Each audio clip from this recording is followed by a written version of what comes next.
Hey guys, I'd like to welcome you back to the Kortex Media Podcast, where we navigate the fast-paced world of automotive and more. Here today I have a special guest, Greg Smith. Greg is a professional when it comes to automotive sales and dealerships. With over 10 years experience, he is a key figure at Levins Volkswagen, serving as the past general manager and now as the vice president of operations.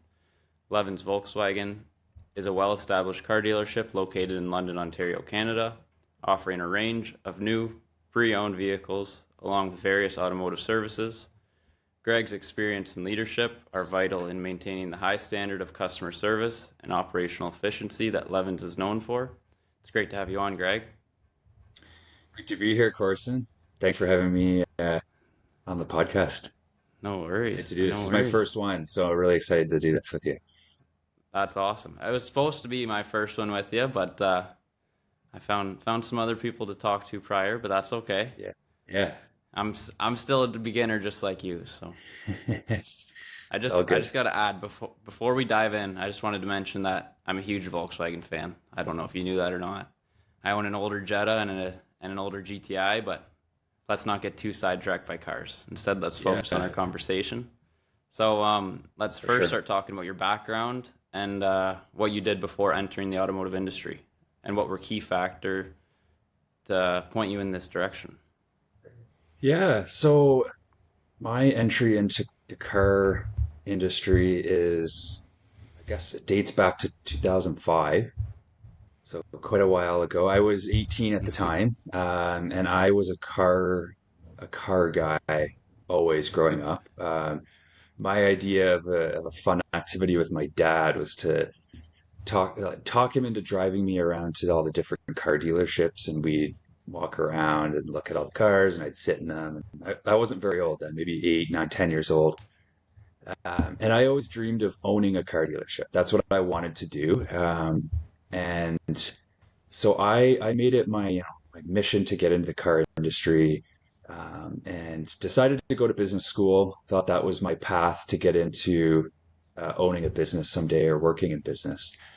So I was just finished my first year of university, and I was handing out resumes and visiting all the dealerships in London, trying to secure a 4 month summer work term. And I basically struck out at every single dealership I went to. And I ended up going back to my hometown of Goderich, and went to a dealership there, called Hyundai of Goderich. It's still there. And walked in and started talking to the general manager there and just explained a little bit about myself and what I wanted to do. And he was like, would you ever consider sales?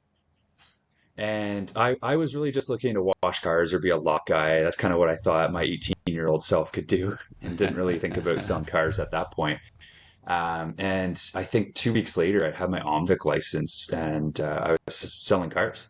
So that was my foot into the industry. And then I ended up finishing up my degree at Western. I studied at the Ivy Business School and got an internship through an Ivy alumni, at BMW Group Canada, working in marketing. And then that took me into a full-time role working there for 8 years.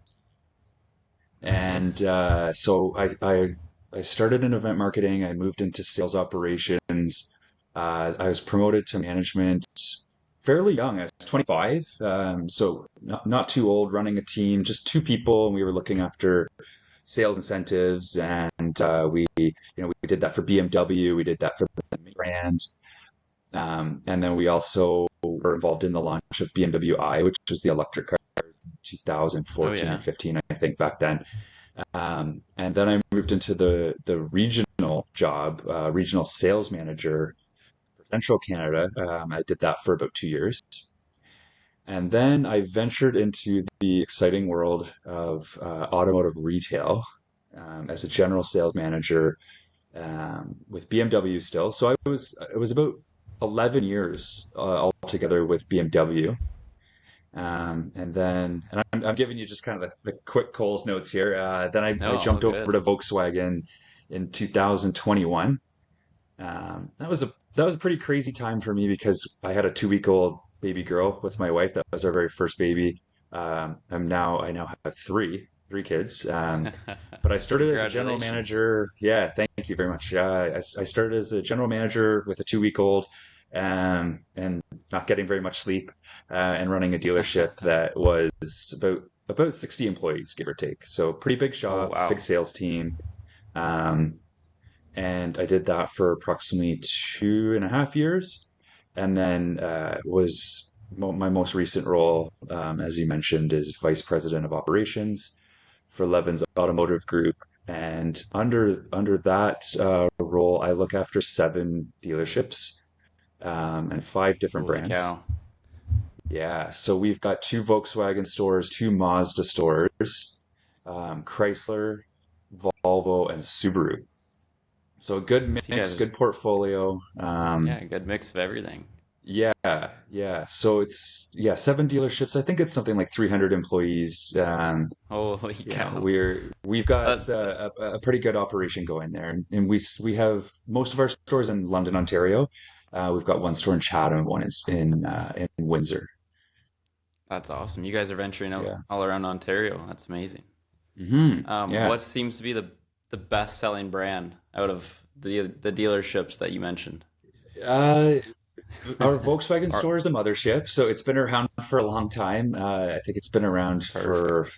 I think, something 60 plus years. I'm not sure the exact number, but it's been around for a really long time. So it sells a lot of cars, 600 and change on new, and it's approaching 1,000 used cars in a year.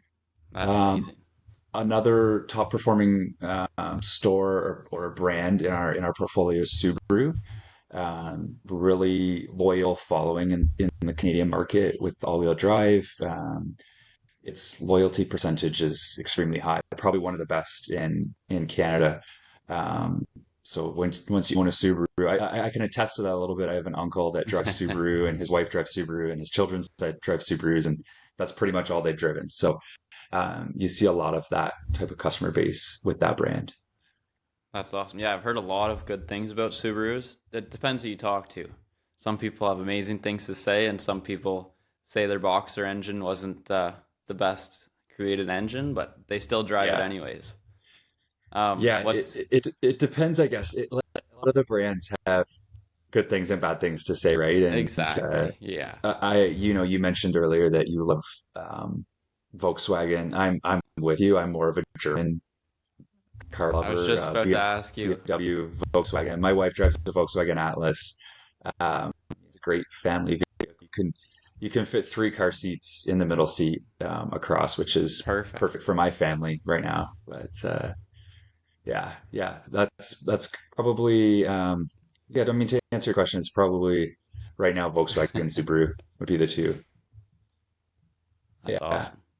yeah, Um, so I just want you to share a bit more about your role and how it fits into the bigger picture at Levins, and kind of what your typical day looks like. sure. So my role, my title is vice president of operations, and so under that role, the to simplify it, I guess the general managers of each of the dealerships would report into me, and I'm responsible for their performance and their store's performance. So my scope is fairly big. It ranges from sales, service, parts, and everything that's revenue generation to customer service. Those are really the Mhm. two things in the business that I'm looking at, among many other KPIs. But I'm really just making sure that our businesses are growing, um, Mhm. that we're improving our profits, but we're also ensuring customer retention and high customer service scores. Um, I would say the big role I have too is support for the dealerships and for the general managers. So if they're having a problem, and they're facing something that they're unsure of how to deal with, or they're having a challenge, they need to bounce an idea off somebody. Um, that's where I would come in. You're the go-to Um, guy there. I'm the go-to guy. Yeah. I mean, the other thing is holding them accountable, right? Human nature is that we want to, let things slide or things evaporate, or, Yeah. Think about going to the gym. You might have a personal trainer, and you have that guy that's kind of encouraging you and showing you your progress and Just coaching you pushing you to along the work a way, little right? harder. Yeah. So that's where I come in, and a lot of times I've been through what they're experiencing too, and I might have a different viewpoint or see things from a little bit of a different angle, and can just give them a different perspective on Definitely, what yeah. they're experiencing. Definitely. Yeah, that helps just a business grow in general is just getting different opinions and brainstorming together to make the best opinion possible for the company. Yeah. I And like and that. the role I'm in now is it's a bit of a newer role. So it didn't really exist before I assumed the role, just because we're going through growth at the group level. So Hmm. we've seen, we've just hired actually a director of fixed operations, and that person is reporting to me to help us out with our parts and service business.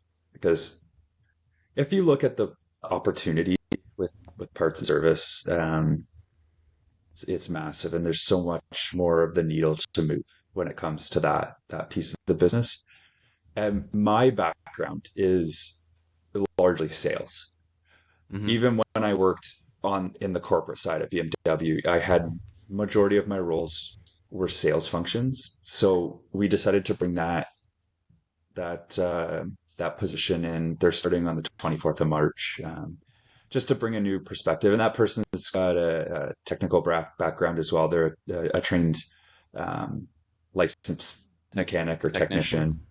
Yep. Yeah, and they've That's also been awesome. a service advisor, a service manager, worked in domestic brands. They've worked in luxury, so they're going to bring a cool perspective as well. And then we've rounded out the group too to have, we have a social media, and we have social media, like content creator. We have a Yep. videographer. We have a HR professional. Um, we have a chief administration officer, a chief operating officer, a group That's awesome. controller. So we're just, building out the structure so that our dealerships have the support as we start to grow. And as No, we're that's putting and more demands, for lack of a better word, on our people, to service our customers. So, definitely. Before we get in, because that's kind of on industry trends and kind of what's changing, the just yeah, kind of all you mentioned. I want to just step back one question here, and I just want to ask you, who sure. is your biggest role model in your entrepreneurial journey? Oh, I've got a bunch. But I always say there's a guy named Steve Walker, and he's the one that hired me at Hyundai of Goderich when I was 18 to Yeah, sell cars. And he is probably one of the most um he's probably the best marketer I've ever met in my life. He could take a product and build a marketing campaign and just sell the shit out of it. Really, like it's just he's um he's a salesman, but a natural born salesman for sure. He's taught me everything in terms of selling. He's also just a really good coach, like very encouraging, delivers feedback constructively. I owe a lot of my career to him because he's the guy that gave me the chance and kind of said you could do it, and gave always you the encouraging. opportunity. Yeah, and I still stay in touch with him. He runs 1858 Caesar Bar. He's been on Dragon's Den. Like That's he's awesome. awesome. I can't say enough good things about him, and he's been really successful in his own business ventures too. So that's probably my That's biggest great. role model. And he's just very candid. Like he just kind of tells it as it is. He will tell you exactly what he's thinking. So it's always nice to have that type of person in your corner as No, well. we all need that type of person to just kind of give us some direction on Exactly. life and just our journey in general. Yes. Yeah. So Agreed. now I'm going to change the discussion more into industry trends. The Yeah. automotive industry is always changing, especially transformations by technological advancements, the push for EV, and shifting consumer preferences. what major shifts are you seeing in your industry right now?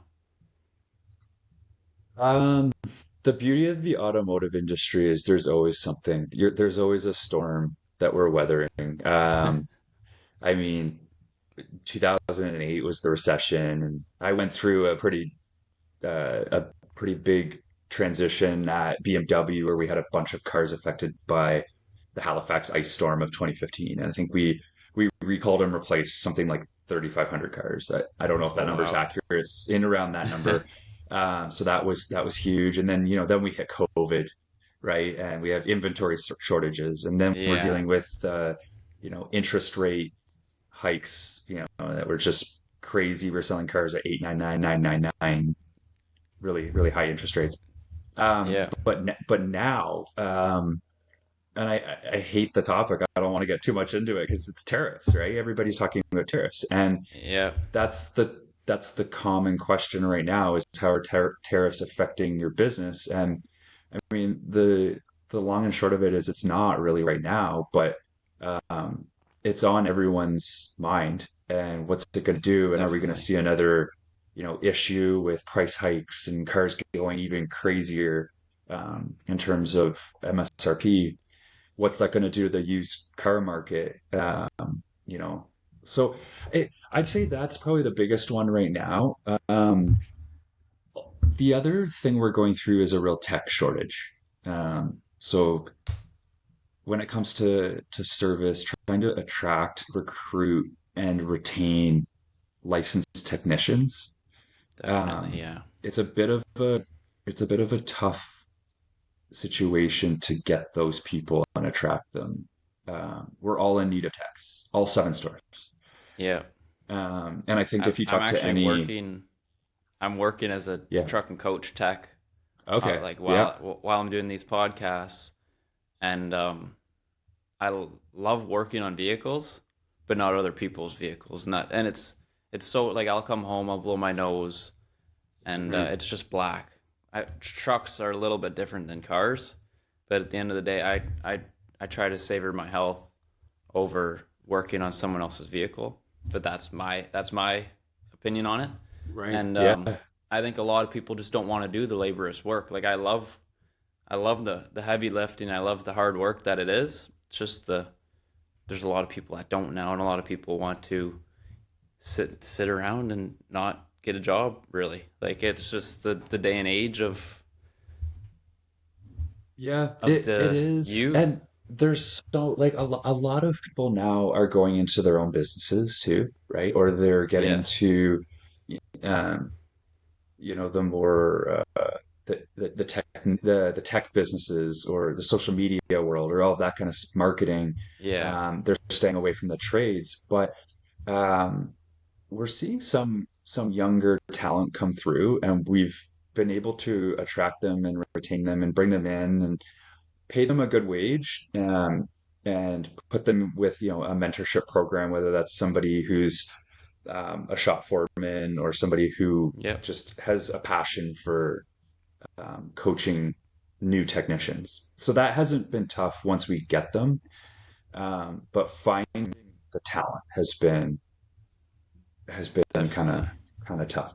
But I'm with you. Yeah, like there's not a lot of people that want to go into it anymore, uh, and they can make money elsewhere, right? And maybe a lot more Yeah. money elsewhere. So Yeah. It's definitely up for discussion. Kind of the shortage. There's probably many of reasons. Um, I can't say I know all of them.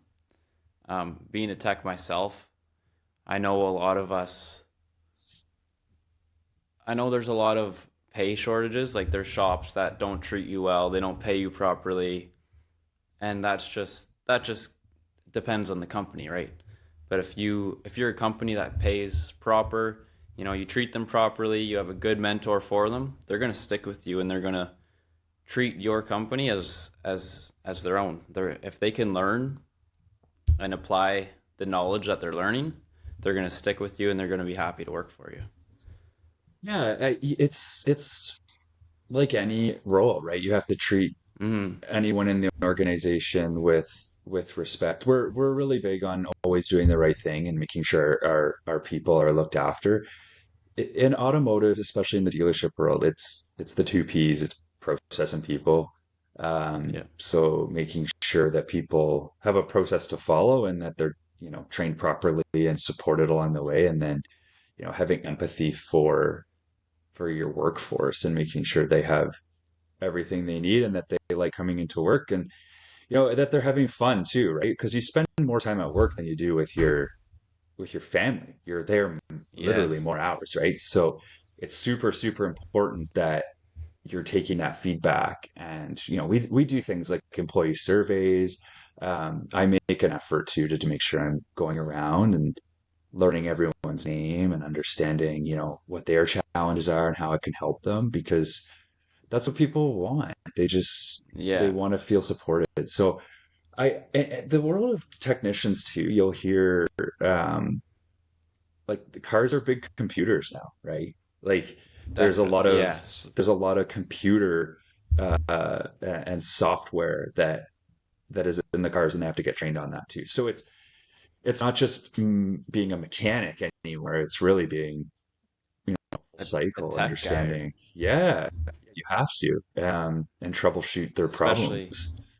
especially with the EV coming out. Like I'm on the truck side, we don't see much about it, but with EV, I'm not too sure if they're gonna need like a electrician apprenticeship to work on cars as well, because it's gonna Yeah, be totally different than your regular yeah. gas engine. Like, EV's a really big investment from a dealer perspective, because you have to have a technician that is certified to work on EVs first off. yeah, You have to have all the EV tools, which is a huge investment. I'm talking, you know, over a hundred because you thousand for need tools. certain Yeah. tools for the certain batteries and Yes. Yeah. computers, and yeah, Correct. Yeah. And you have to have a designated area in your shop to work on EV high voltage cars. You have to have a designated area in your parking lot if something might go wrong with that car, it needs to be parked away from everything else because it's a fire hazard. really. You have to have charging stations. Charging stations Mm-hmm. are, depending if you're putting in a DC fast charger, depending on the specs on it, you could be spending anywhere between 60 and 100,000 on just a charger alone. Holy, You're getting the electricians in to do all the wiring, which could be, I'm just spitballing numbers here of what I remember all of this going in at, 15, 20, $25,000. These numbers aren't out of the scope. And it's a significant investment for relatively small volume with our brands, right? mm-hmm. Volkswagen's got the ID.4, which is our fully electric BEV. BEV is BEV, battery electric vehicle. We've got the ID Buzz from Volkswagen as well. Um, Mazda, not really in the EV game yet. They do some plug-in hybrids, so they do have the charging stations. Same thing with Mm-hmm. Chrysler. But the brand that really is endorsing and promoting EV that we have is Volvo. But again, there's been some lags and issues with some of the fully electric vehicles from Volvo, and they really succeed with the plug-in hybrids, and that's really what people have kind of been migrating to more so than the fully battery electric vehicles. So Yeah, I yeah, was gonna kind of go down that loophole and ask your opinion. What do you think the future is gonna be? Is it gonna be more EV? Is it gonna be more hybrid? And what's customer demand as well? Is it more? yeah, that's a really good question. I have never personally had a BEV vehicle, battery electric. My commute to work Yeah, is approximately 80 kilometers one way, so I'm not close to dealership at all. I yeah. have my wife actually had a plug-in hybrid Jeep Wrangler. Now the downfall of that vehicle was it was great. It went about 35 to 40 kilometers on pure electric, and the rest of the time it was hybrid. You could flip it into gas. You could, you had the luxury of choosing whichever mode you wanted. Now, in the Hmm. really cold weather, that vehicle did not work. Even with a 100% charged battery, it wouldn't flip into the electric mode. So the weather here is a bit of a limitation. Definitely, especially with the winter this year. Yeah, I think there is a customer base for it, but there's still a lot of skepticism around it. And the cars have to have the range. If the car doesn't have the range, it's really tough. We've seen success with the ID4 because it has the range. Hmm. Off the top of my head, I can't remember the exact, but you're in the 350 to 450 kilometer range on a charge, which is phenomenal, right? Competes with Tesla Hmm. and a lot of the other um, battery electric vehicles. So I don't know. Like I don't really have a good answer for you on that. I mean, we're all geared up to be ready for it, and we're all introducing cars in the market, and people come in and ask about it every day. So I feel like we're migrating closer and closer every year to it. So Definitely, yeah, yeah. I'm not. And you don't. You heard quite a bit about it a couple of years ago that, oh, we're making this big push for EV, but it's been a little bit slower, I think, than everyone is expected, and we're all kind of just sitting with just wondering, just waiting for yeah, another and it announcement, really.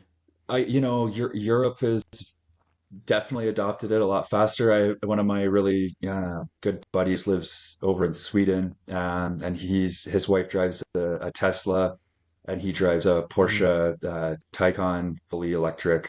So their household is fully electric. Um, Hmm. so they've adopted it there. Is that going to happen here? I don't know. It's I mean, you certainly see the cars on the road, and they're selling more and more each year. So. Definitely, yeah. Um, yeah, it's the automotive's a crazy world. Has it caused any changes to the way of your business? Kind of what's working well and what's not for you? What's been frustrating? Kind of what's some setbacks of this year so far, other than So tariffs, obviously. tariffs, yeah. I mean, we're always pivoting in our business and the dealership world. You've always got to be kind of 10 steps ahead. On your Um, toes. yeah, yeah. And if you're not, then you're gonna fall behind. I think one of the biggest challenges for us has been customer service in the service department. Hmm. Because labor is going up, parts are going up, and cars break. And Yeah. it's never fun to bring your car in for repair and pay a lot of money. Like, no one No. likes that. That's just, you No. have your sales department where you buy your car and it's an exciting experience, even though you're spending a whack load of money, you're getting a brand new car and it's fun. And then, fast forward 6, 12 months to your first service or your first problem, and suddenly it's not so fun. Hmm. So I think that's been a challenge with the tech in the cars. You see people having glitches in their screens or their nav systems, or their Bluetooth's not working, or maybe there's a sensor in their sunroof that's not working properly. There's lots of things that can go wrong, and what we've done at Levins, which I think is kind of the step above everyone else, and we're starting to market this and really, you know, we're going really really hard at this. Like it's 100% of every customer is going to get this experience, and basically it's called True Video. And if you come in to get your car serviced at any Levins store, you will be put through a process that is the same at every single dealership, and it's a service advisor comes out to you with an iPad. They greet you. They do a 90-second walk around of your vehicle, and then they introduce you to this tech brochure where you scan a QR code, and then you basically have access to go in and you would view a video that the technician has created for you. It's approximately 2.5, 3 minute video, and it's a full multi-point inspection walk around your car. And we mark everything in the red yellow, or green category. So if your car's coming in Mm-hmm. for its first service, it's highly likely that everything will be marked in the green, but you're at least getting an introduction to here's what we check.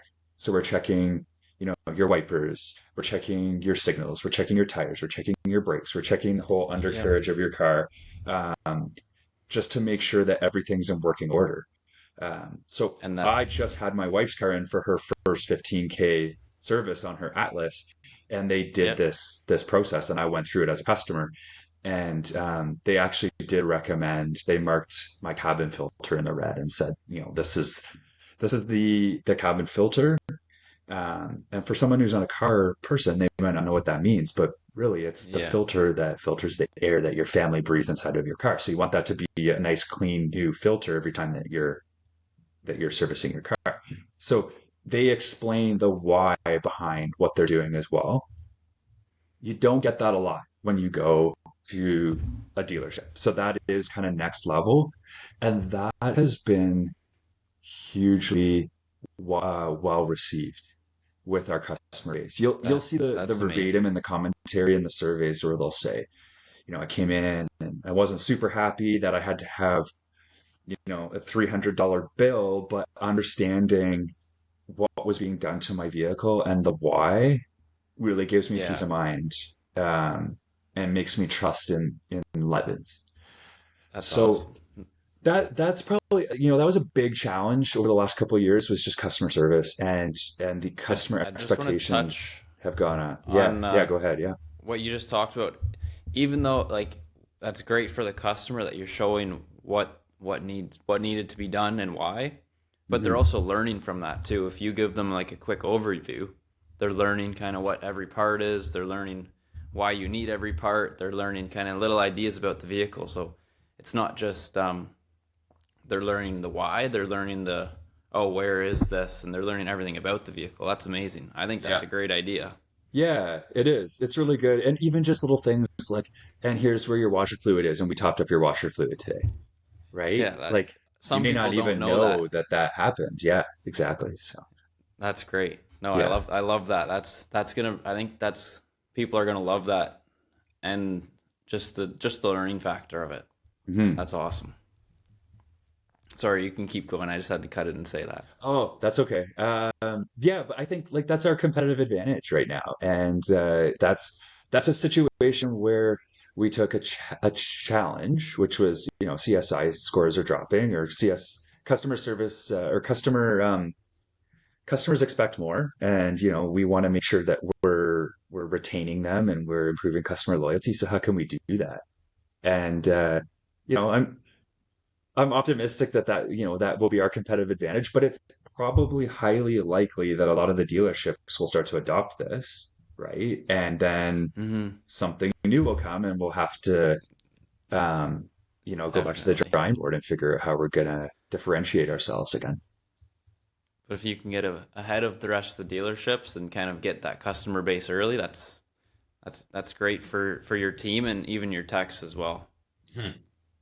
Yeah. That's awesome. So I just want to go back to when you were talking about COVID. I want to know Yeah. how you overcame those times because they were tough for everyone, but especially dealerships with the shortage of cars. And I just want to know how you guys got through that because that was an unbelievably tough time for everyone. Yeah.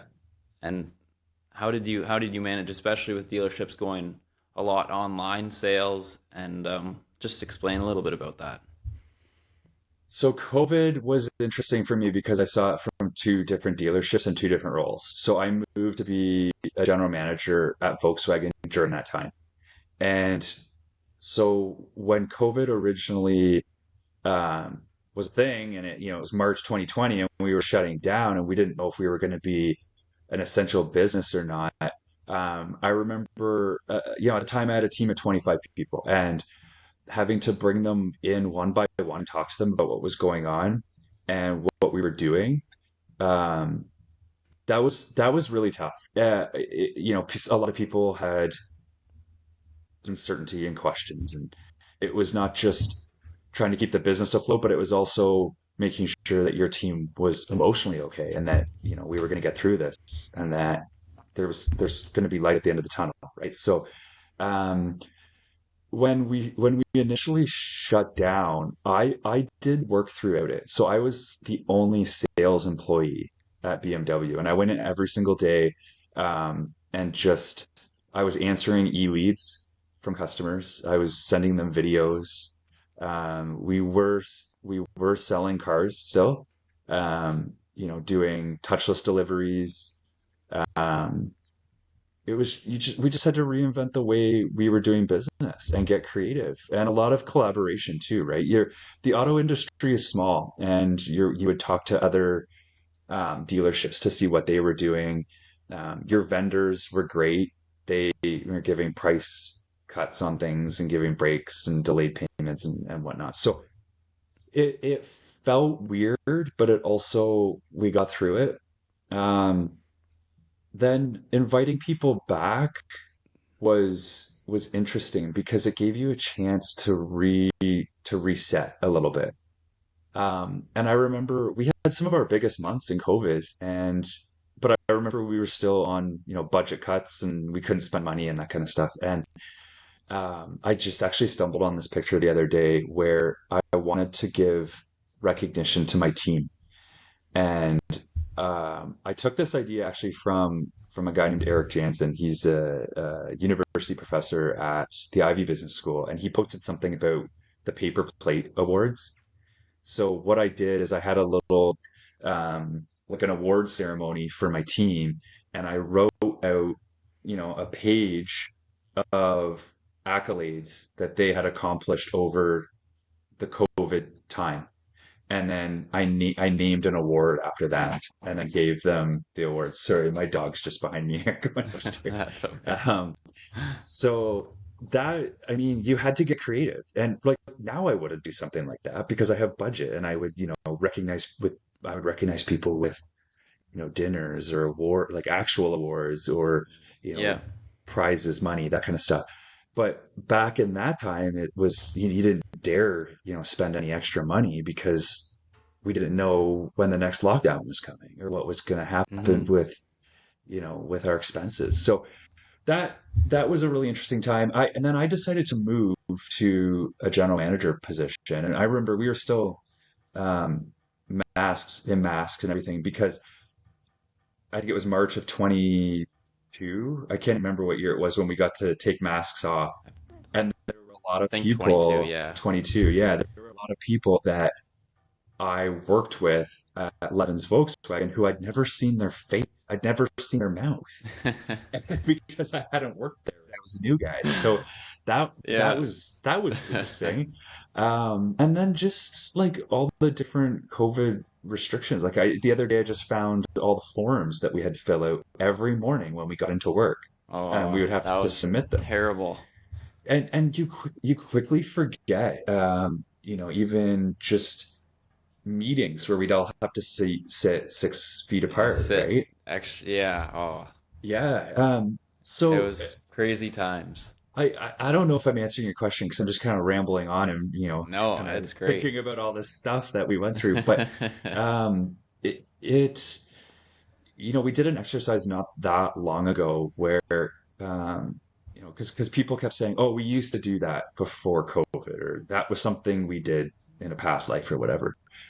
So Hmm. just challenging everyone and to say, what's some of the stuff that we did before COVID that's evaporated that was a really good idea that we've not implemented again? And there's some good stuff that, we've brought back to the table and we've implemented again.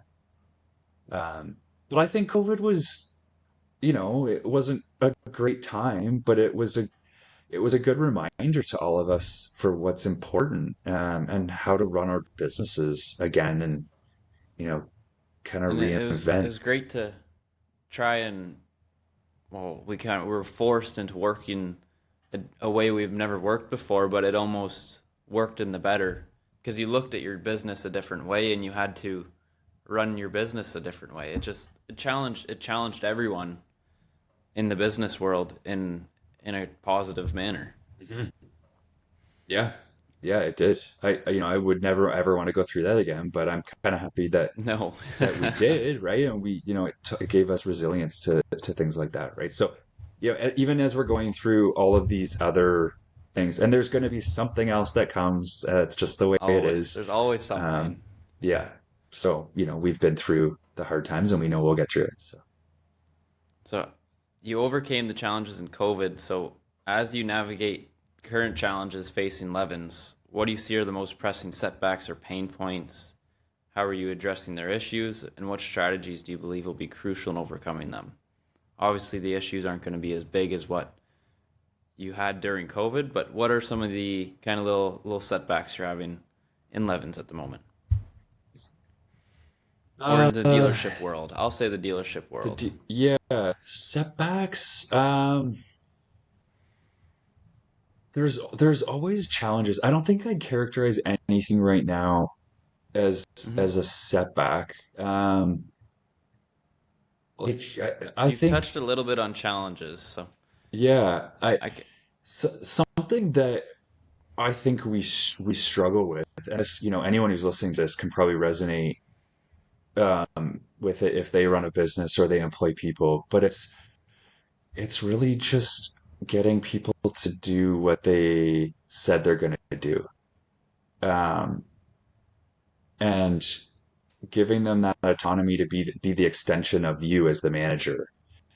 So mhm. I find that's tough, like overcoming the excuses or overcoming the fear factor a little bit too, because a lot of my managers, their days are just spent dealing with people, and getting them to do what they should be doing. That sounds terrible, but um, because we want to see the best in people, and we want to hold them accountable. And something that we've kind of adopted is this thing called the accountability ladder. And there's different stages of the ladder. You have to you start at the bottom and you work your way up to the top, and the top is obviously the worst one, where you get let go or you get fired, which is where we never Yep. want to go, right? We never want to go there. And we want to make sure we're taking all the steps on the ladder before we get there. Um, but I think that's the biggest challenge, is just managing people, and um, it becomes harder and harder each day because there's different generations of people. You have to be a situational leader. You can't treat everyone the same way. Um, I always preach situational leadership, the theory. It's by a guy named Ken Blanchard. I was introduced to him through Hans Bless, who is our CEO and president at BMW Canada. And I really liked that book because I was a young manager at the time, and oftentimes you might be managing people your own age, a little bit older, a lot older, or a lot younger. And they're all at Hmm. varying stages of their career.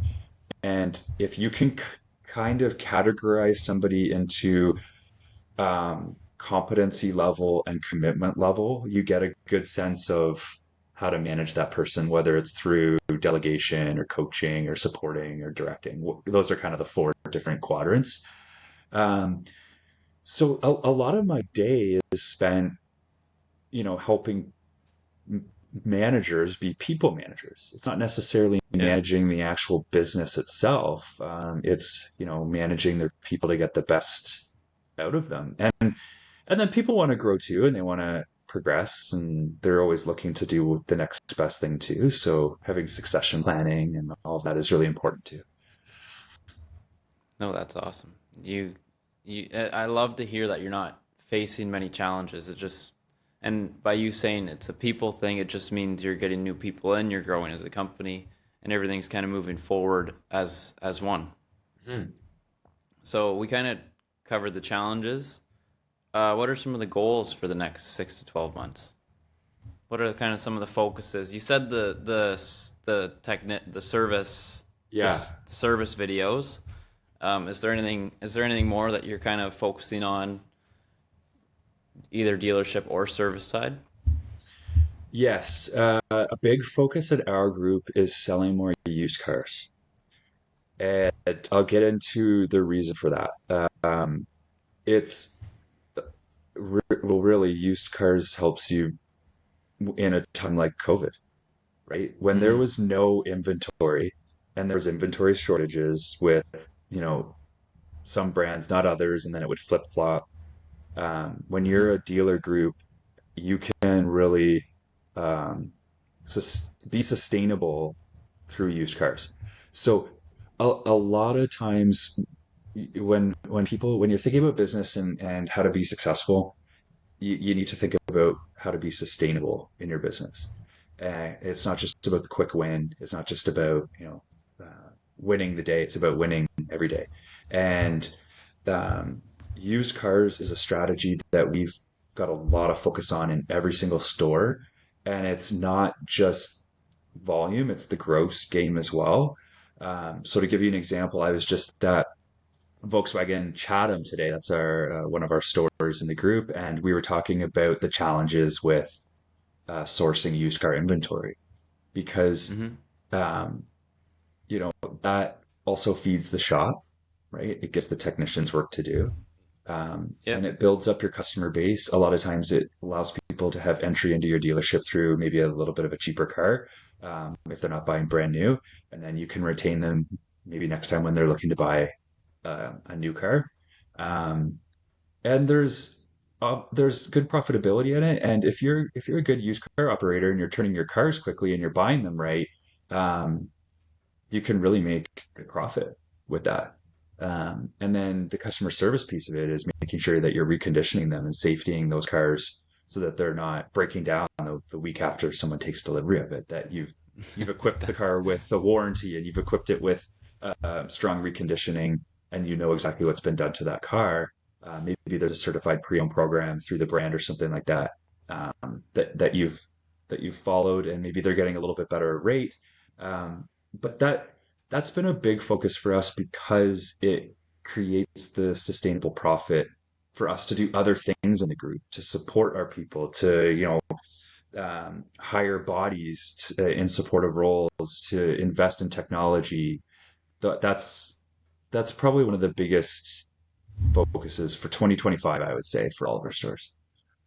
that's awesome. So, um, I love how the goal is to focus on the remarketing side and kind of bring on more customers that way. I had Jamie Carpenter on my last podcast, and she's into the remarketing and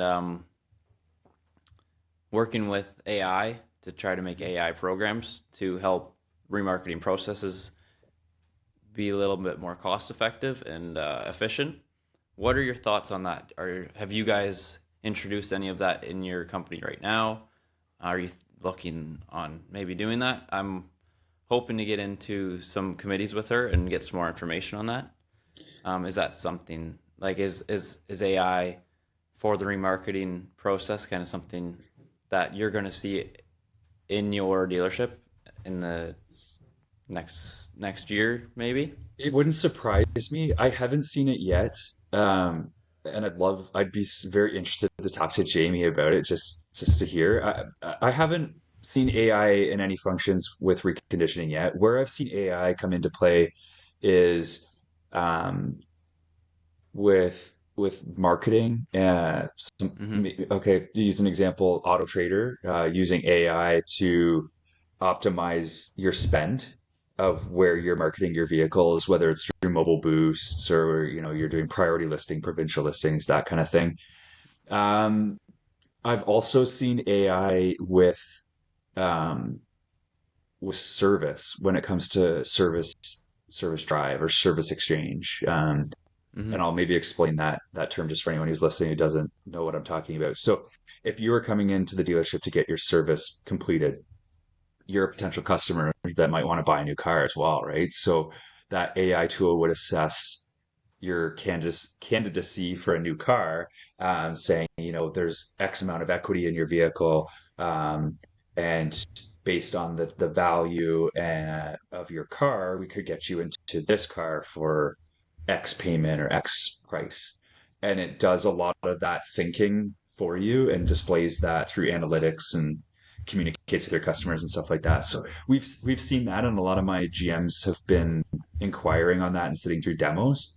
Mm-hmm. But that's it. Other than that, I mean, we use the Chat GPT and Grok, I Of think, is the course. other one.